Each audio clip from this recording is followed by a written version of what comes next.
evening and a very warm welcome. This is Primetime News on TV1. Today is the 26th of November 2023. For the Newsfirst team, I'm Perini Karnaratna. Now, before we head on to your stories in detail, let's first take a look at your headlines for tonight. Newsfirst headlines. Main sponsor. As today on a discount, enjoy up to 70% off from Vikramahachi.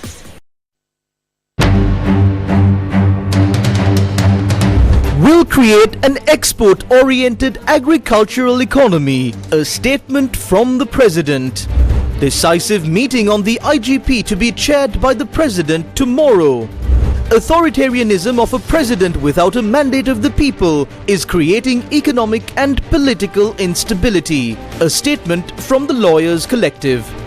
Protest opposite Gattuwana Kurunegala highway entrance demanding compensation for houses damaged due to the construction of the highway.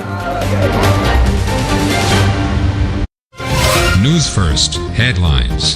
Main sponsor.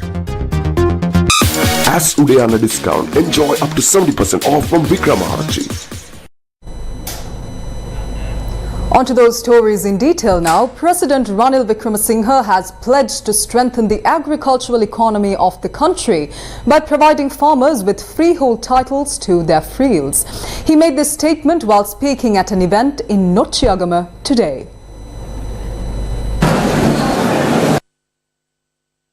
The first phase of creating awareness among the people regarding the Urume program proposed under the 2024 budget was held in Nochiagama, Anuradhapura today. I believe that this is a great revolution as no one had ever given out land like this. We will transfer the title to our farmers. We need more modern methods of agriculture. That will take about 10 years. We will transform these agrarian centers into agriculture modernization centers. We need to do this in order to build an export-oriented agricultural sector in 5 to 10 years. Through that, your rights will be protected. If the lands are owned by the government, we will give them to you. When the country is rising up, is it wrong to give them lands? Some people ask me, why am I doing this since the government loses the land? I asked them, what is the government losing? And told them that these people cannot be chased away. So what is the government losing? If freehold land can be given to build the Shangri-La Hotel, why can't these people be given land? That's all that I said. I'm not saying anything bad about Shangri-La Hotel. That is good. That should have been given, and then the rest should have been given to that Indian company. While we give that to them, there is no issue in giving this to you. Earn us some foreign exchange. That is all I ask of you.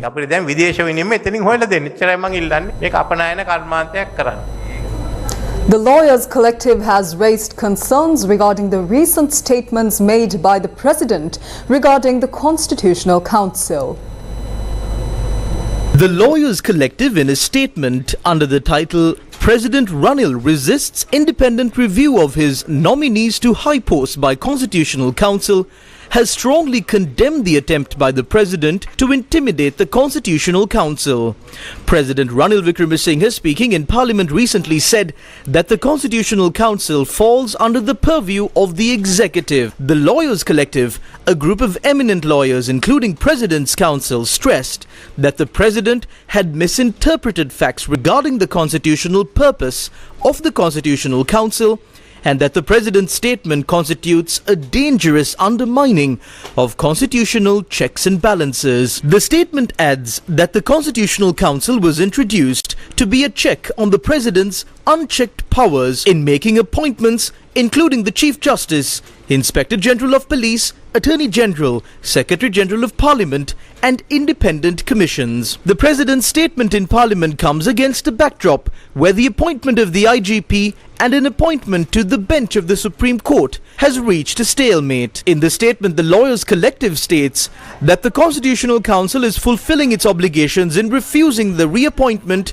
of the current IGP, who is long past his age of retirement. The Lawyers Collective adds that the President's decision to appoint a parliamentary select committee to probe into delays by the Constitutional Council constitutes a threat to the members of the Constitutional Council, who are constitutionally mandated to deliberate on and independently decide on whether or not the president's nominee will be approved. The Lawyers Collective points out that if a candidate nominated by the president is not approved by the Constitutional Council, he must place one or more better suited candidates for approval. The Lawyers Collective determined that the nature of the president's comments had serious repercussions to governance in Sri Lanka and undermines the check and balance system within the country, and the actions resulting from the authoritarian nature of a president who is without a public mandate will only lead to political upheaval and further economic regression.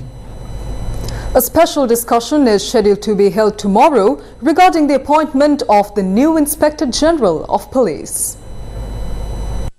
A discussion will be held under the chairmanship of the President and the Minister of Public Security to find a solution on the long drawn-out process of appointing the next IGP. It is reported that the final decision regarding the position of Inspector General of Police is to be taken tomorrow, as Inspector General of Police C.D. Wickramaratne retired on the 24th of last month.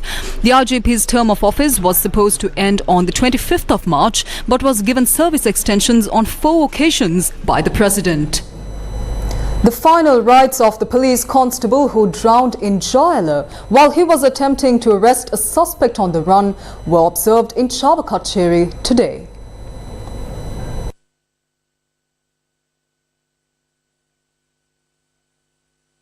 The body of the police constable who drowned in the Jaila River on the 23rd of this month while in pursuit of a suspect was found in Sedavatta Pamunugama on the 24th of November. Krishnamurthy Pradhapan was a 26-year-old resident of Chavakacheri, Jaffna. In recognition of his ultimate sacrifice, he was posthumously promoted to the rank of sergeant. Senior DIG in charge of the Western Province, Deshabandhu Thenakone, was among the police officers who paid their final respects today.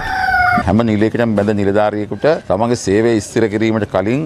police officers of all ranks are given a training in swimming and they have to pass those tests. But given the heavy rains, I personally saw that the water currents in the river were very strong. So no matter the person's ability to swim, they would have been swept away in the currents. This officer had jumped into the river knowing very well that he could even lose his life. That is why we call him a brave and courageous officer. If he was not brave and just wanted to save his life, he would have let the suspect escape. But instead he acted bravely. He had a good training in swimming, but the currents were too strong, and that is the reason why he lost his life.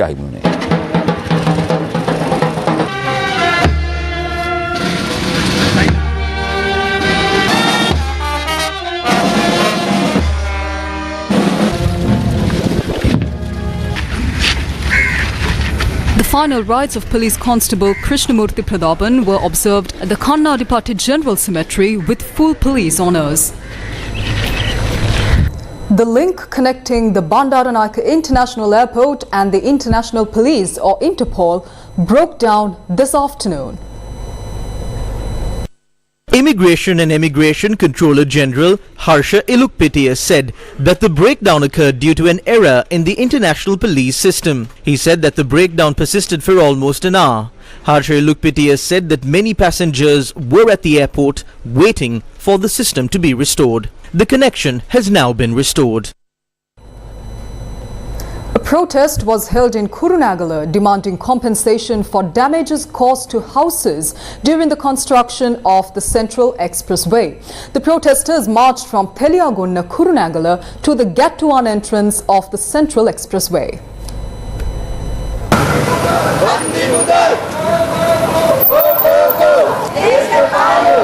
The protest was organized by the People's Movement against the damage caused by expressways.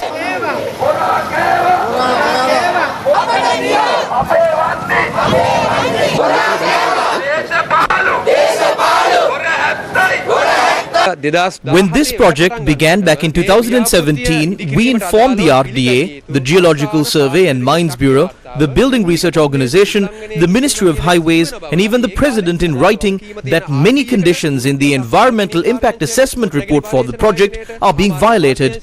We had written thousands of letters, but these letters have been completely disregarded. The RDA has been involved in smuggling money. They said that the people who lost their houses will be given new houses. They said that even if a flower vase breaks, we will be compensated for it. They said that they will pay compensation up to 10 years for coconut trees. Enough Enough with these games. Please compensate these innocent people for the damage caused to their property. The protesters marched from Teliyagonnu Kurunegala to the Gattuwana entrance of the Central Expressway.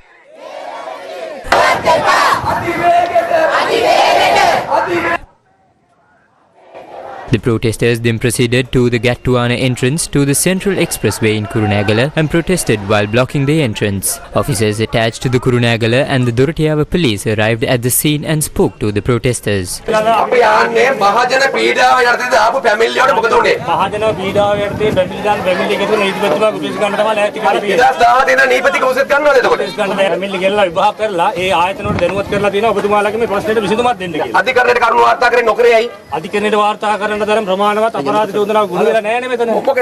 මේක නෙමෙයි මං අහන්නේ 2017 18 මේ highway එක ඉදිකිරීම කරනකොට මෙතන පැමිණිලි දැම්මේ නැද්ද මිනිස්සු මහජන පීඩාව යටතේ දාලා දෙන්න ඔක්කොමලා එතකොට මේ පැමිණිලි වලට මොකද උනේ ඇයි අධිකරණයට කරුණු වාර්තා නොකර හැංගුවේ අපි අහන්නේ ඒක ලේකම්ගේ ජනාධිපතිගේ අකමැතිගේ කතන්දර වැඩක් නැහැ මෙතනද යට. After accepting bribes and doing all of that, now tell us, why weren't facts reported to court? Produce us before the magistrate now. You should prepare to go to jail for police corruption that took place since 2017. The former senior superintendent of police, the OIC of the minor offences branch, you will have to come to the Human Rights Commission on the 6th. We have sent notices to all respondents.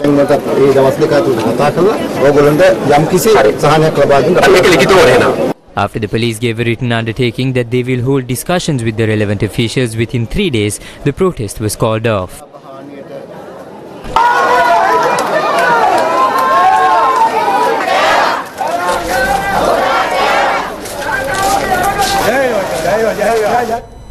The 238th day of the Thimbirigasaya silent protest, named Good Governance Yaya or GGY, was held along the Thimbirigasaya road today to express the people's deep-seated frustration with the ongoing economic crisis.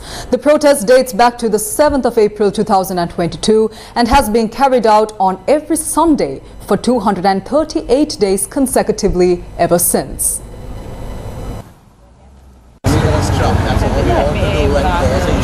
2 weeks ago, we had an incident where around 40 people, some of them armed with poles, threatened us and forced us to stop our protests and said that they will ensure that we are not allowed to protest in future again. We really need good governance to get out of the massive problems this country has, and I'm not talking about economic problems only. I'm talking about moral problems, I'm talking about problems of corruption. Residents of the Yudaganava and Paluava villages in Hinguraguda staged a protest this morning demanding solutions to the human-elephant conflict in the area. Residents of Yudaganava and Paluava point out that wild elephants in the Kaudula National Park encroach on the Yudaganava village through the Maharatmale Reserve. This was how wild elephants encroached into these villages just this morning. The villagers said that the electric fence erected to keep the elephants out has no power supply.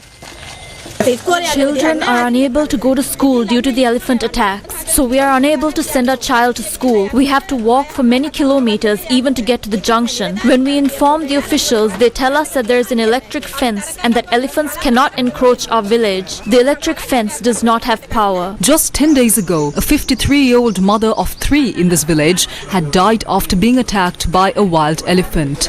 My mother was attacked by the elephant while on her way to work early morning. The elephants come to the village around 6 or 7 a.m. daily. My mother has been going to work for 13 years and she encounters elephants every day. She lost her life. Me and my siblings are left all alone. Please do something about it before more people in this village pass away. Although the construction of a security post to house officers assigned to drive away wild elephants had begun many years ago, it has not yet been fully constructed. The construction for this began in 2018. Thereafter, the construction did not continue. They said that 1.5 million rupees was spent on this. They come and construct the fence today, but it is destroyed by the elephants the very next day. The villagers are requesting for this security post to be constructed and for wildlife officers to be assigned here and for power to be provided to the electric.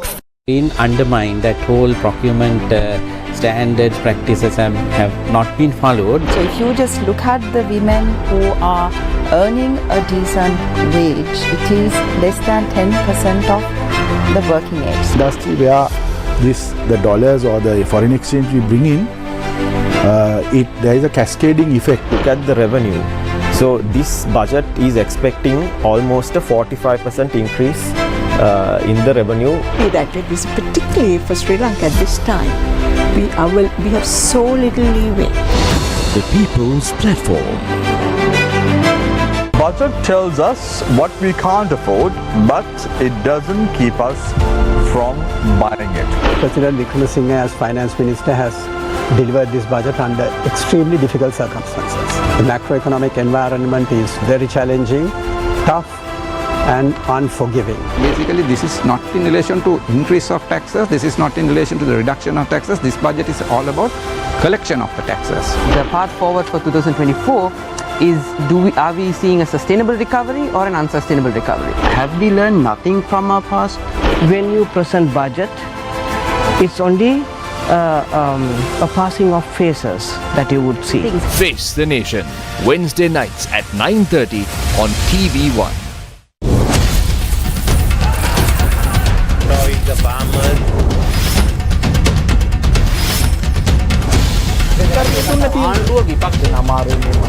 Face to Face, Newsfirst political talk show, Monday to Friday at 8 p.m. on TV1. Streaming live on Newsfirst, YouTube and Facebook channels.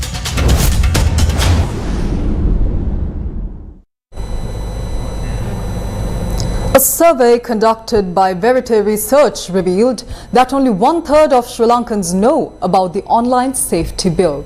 56% of them expressed concerns that it would curtail their freedom to use social media.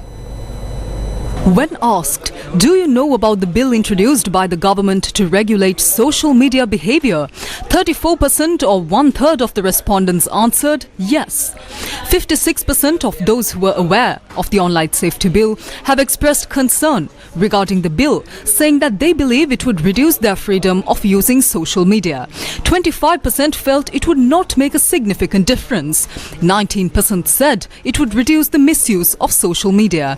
The online safety bill, published in the Government Gazette on the 18th of September and tabled in Parliament on the 3rd of October, seeks to establish an online safety commission with defined powers and functions. According to the Supreme Court's ruling, 31 clauses of the bill require amendments for its passage with a simple majority.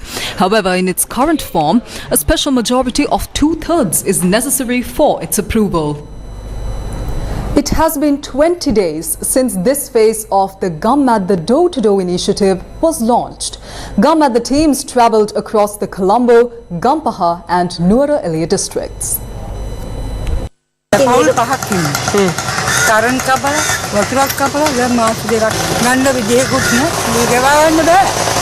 This is the plight of the residents of Gammadda in Kirulapana, Colombo.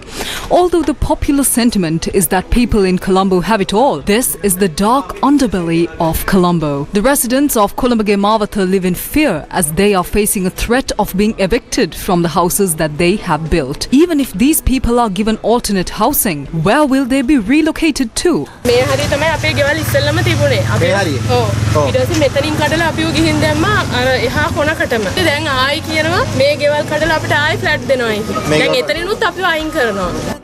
Houses in Auburn Place, Mount Lavinia are separate from each other with a thin sheet of wood. They do not have the infrastructure facilities that they need. The biggest issue here is the drainage system.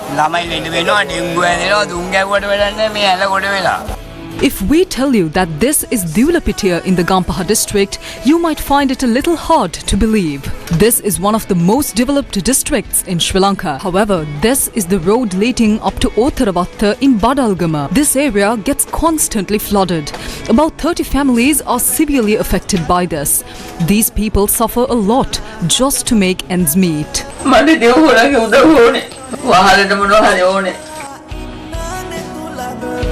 Compared to Colombo and Gampaha, Nalathanni is full of scenery that appeals to the eyes. Beautiful mountain ranges on all sides. However, the lives of the people living here is far from beautiful. How would you feel if you had no water, no sanitary facilities and no roads?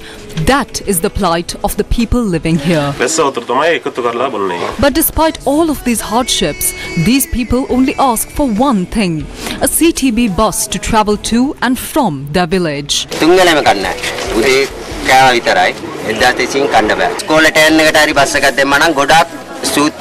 Estate houses in Rajmale and Pudukudu and surrounding areas face similar issues. They all have no water, no infrastructure and no roads. The Gammadda door-to-door teams, together with the University of Peradeniya, travelled across the Colombo, Gampaha and Nuwara Eliya districts. We are ready to visit more rural communities in the Mullathil, Putlam and Monaragala districts tomorrow.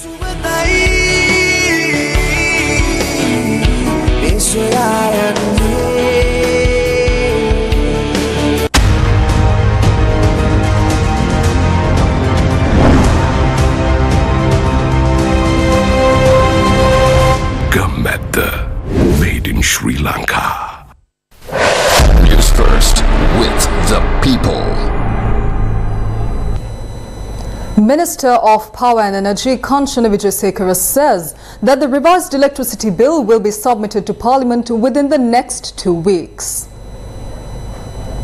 The Minister of Power and Energy, Kanchana Vijayasekara, said that according to the amendment, it has been proposed to conduct all operations related to hydropower under the government. Minister Kanchana Vijayasekara said that power plants including the Mahavali, Lakshapana and Samanalavavar will be run under the government. The amendment has proposed to carry out the operations of the Norochole power plant under one entity and the operations of all other power plants to be carried out under another single entity. The South African High Commissioner to Sri Lanka visited Trincomalee today. During his visit in Trincomalee today, the South African High Commissioner to Sri Lanka visited a deer park located near the Tirukonamalai Tirukoneswaram temple. It is said that the government and private organizations are jointly running this deer park to protect the deers around the area. The South African High Commissioner spent some time giving food to the deers in the park. Eastern Province Tourism Bureau Chairman too was present during the visit. Samari. The big like this is smaller like that.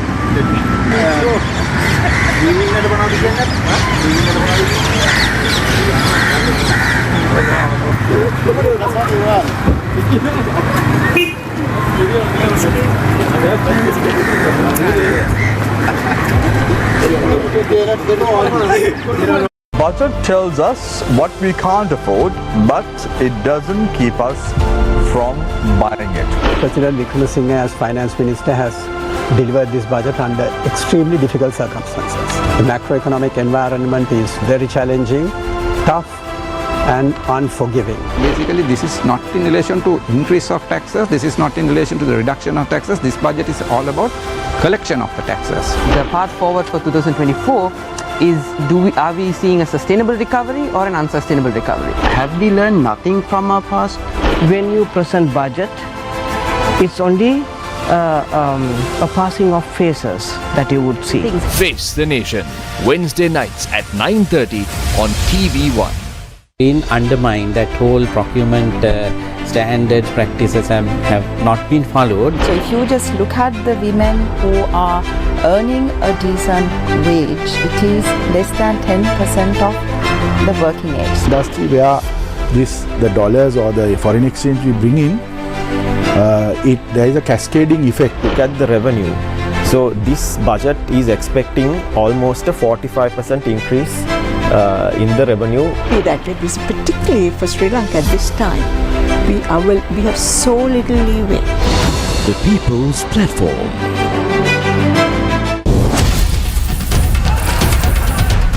The farmers.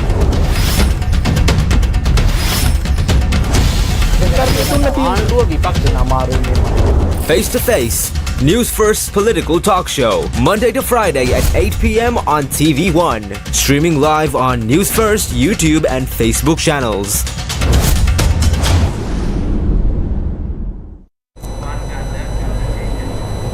According to the Government Radiological Technologists Association, 2 cardiac catheterization machines at the country's 2 main hospitals have malfunctioned. Against such a backdrop, 8,000 patients are still on the waiting list for cardiac catheterization. 2 cardiac catheterization machines in the Colombo and Kandy National Hospitals have malfunctioned. What do cardiac catheterization units do? A cardiac catheterization unit is used to detect blockages, especially in the coronary arteries that supply blood to the heart. If this blockage is very rapid, we have to refer those patients to bypass surgeries. At the same time, if we can restore the blockage by applying a stent, we will have to perform the same tasks by using these cardiac catheterization units. This will help to save the lives of patients suffering from heart diseases. Why is the situation dire even though only 2 machines have malfunctioned? The Government Radiological Technologists Association explained the severity of the situation. Sri Lanka's government hospital system has 14 cardiac catheterization units. 2 of these machines have broken down so far. One might think that 2 of the 14 machines broken is a small number, but what makes this serious is that the 2 machines of the National Hospital in Colombo and Kandy are currently not functioning. In particular, one of the 3 machines in Colombo National Hospital is broken, and one of the other 2 machines is in semi-functional condition. One of the 2 machines in the Kandy National Hospital is also broken. If we take a look at the waiting list of these patients, there are more than 8,000 patients registered at the Kandy National Hospital. If we take a look at the Colombo National Hospital, we see a waiting list of more than 8 months. If you plan to do an angiogram in the private sector along with stenting, you have to spend more than 1 million rupees. So this is not an amount that a patient can afford.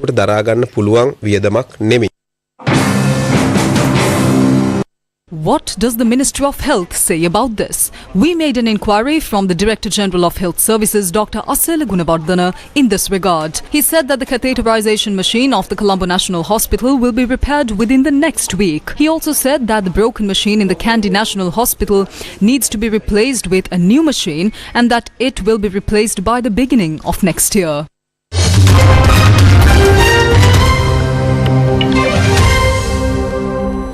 A third phase of exchange of Israeli captives and Palestinian prisoners under the truce deal is expected later today. In the most recent phase of a 4-day ceasefire, another exchange of Israeli captives and Palestinian prisoners is expected. A Hamas official told foreign media that the group is ready to release all captives if all Palestinian prisoners are released. The Palestinian Red Crescent said a Palestinian farmer was also killed and another injured today after they were targeted by Israeli forces in the Maghazi refugee camp in the center of Gaza. The Palestinian Islamic Jihad says Israel's actions in the occupied West Bank are, quote, a war aimed at exterminating our people and implementing the displacement plan and settlement expansion. We will face Israel's war everywhere. Our people will not surrender and we will fight this terrorism with everything that we have. Close quote. At least 8 Palestinians have also been killed by Israeli forces in the occupied West Bank in the last 24 hours. Pakistan confirmed that it has applied for membership of BRICS.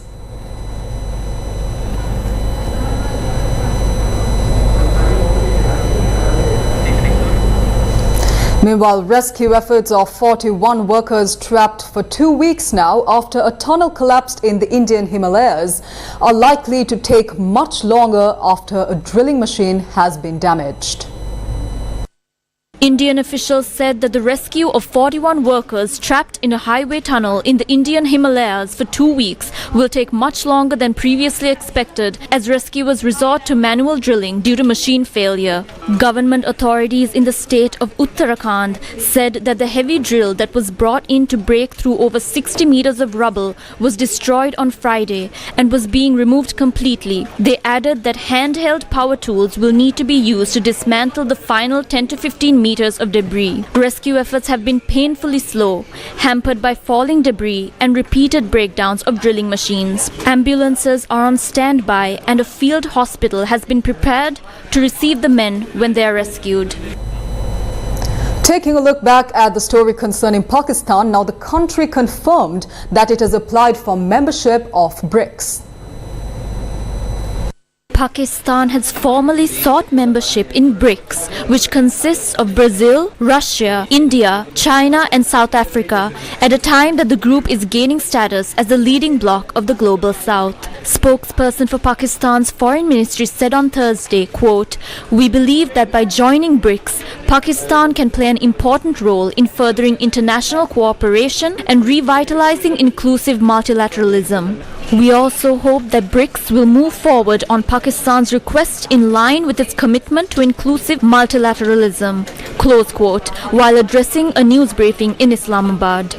This year's BRICS summit, held in South Africa, formally admitted Argentina, Egypt, Ethiopia, Iran, Saudi Arabia and the United Arab Emirates as new members. They will formally join during the 2024 summit in Russia. Today is the full moon Poya day in Sri Lanka, and it is the last Poya of the Vasana or rainy season, and a number of important incidents occurred on this day.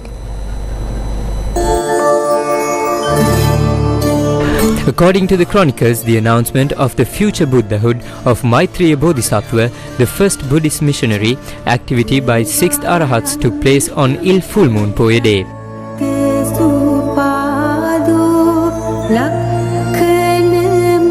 The full moon Poya day marks the end of the rainy retreat period or Vasana Samaya.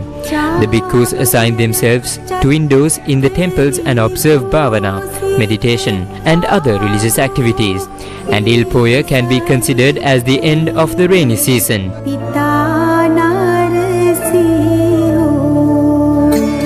Many religious events were organized at temples across the island on Poya day.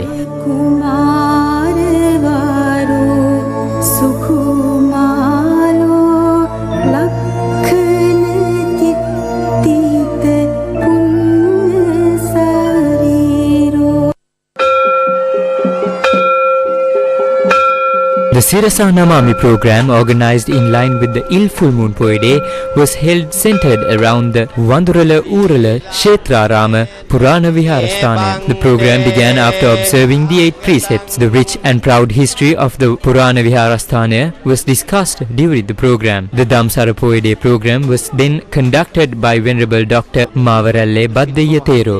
Several other programs in line with the full moon Poya day was held today. The Sirasa Namami programs were held at temples across the island on every Poya day this year. මහණෙනි කියන එකේ එක තේරුමක් තමයි පින්වතුනි සසර බිය දකින්න.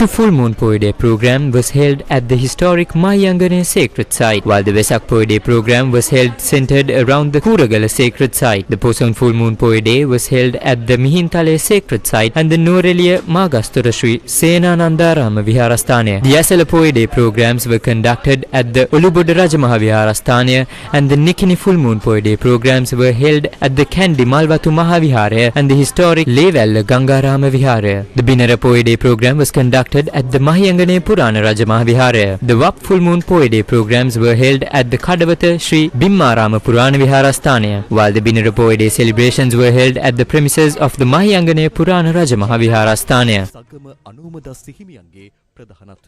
ප්‍රවීණ දේශක අකිල විමංග සෙනවිරත්න මහතාද තුරුණු සිත